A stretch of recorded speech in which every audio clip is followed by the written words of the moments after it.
This video is an overview of how to use John Deere Operations Center to create field names and field boundaries. Anyone can acquire an account going to John Deere Operations Center and follow the links to do so.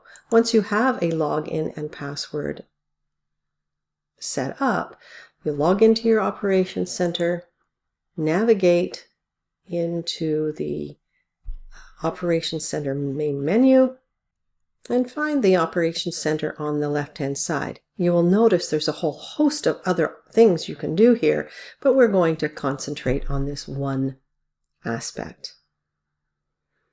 Normally when you log in, you will be taken to what we'll call the map interface, and you will see any existing fields that you have used or have previously set up on the left-hand side.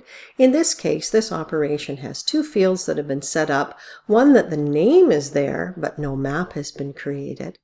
And in this case, we're going to add another new one and create a map at the same time. Finding the tab on the upper left-hand side that says Setup, we drop down, choose Land.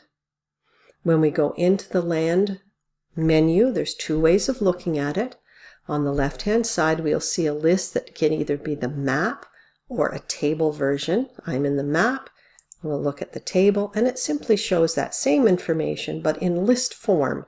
And over on the right-hand side, there's little pencils which represent edit, and you can make a change to any of those at any time to tighten up or improve the names that you have in there already. Returning to the map window, we will go to right along the top where we see the plus sign and add. That will allow us to add a field. We will select the grower and select the farm that we have created to house them, and we will enter a new name. Many discussions around this.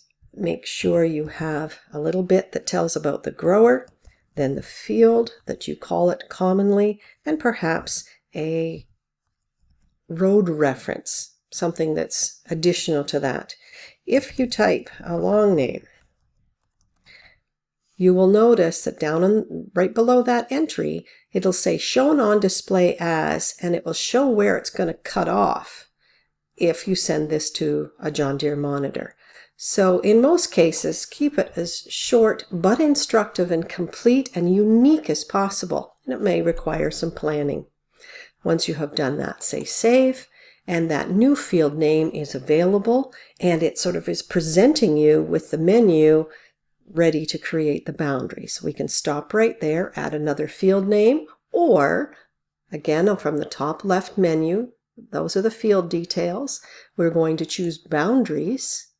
And now we're in a boundary mapping mode where we add a boundary. We're going to draw a new one. This previous operation assumes we would have brought in data from a monitor, and we can use that monitor to create the monitor logged data to create a boundary. But if I have not that information, I can draw new. And it asks me, which field are we attaching this drawing to? In this case, we'll do the HVF field 4. Next. On this menu, on the left-hand side, it shows we're going to make an active boundary. We can designate whether it's irrigated or not if that's important. And we will choose Add Exterior Shape from the left-hand menu. Over on the right side, this is where we pick up the tools to actually draw from. And you'll notice that if you hover your mouse, you're going to see draw a polygon or draw a circle or draw a rectangle. The polygon is usually what we want to pick up because our fields are usually not perfectly round or perfectly square.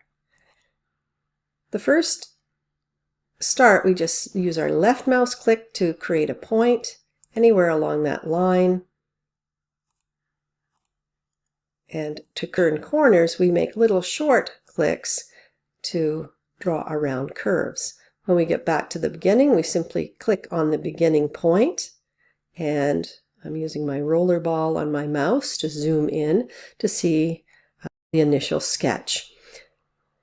Usually when we're looking at a field, we can't get all the details on our first sketch, so we can zoom in afterwards. I'm using the left-hand mouse click to pick up that point and drag it into a better position.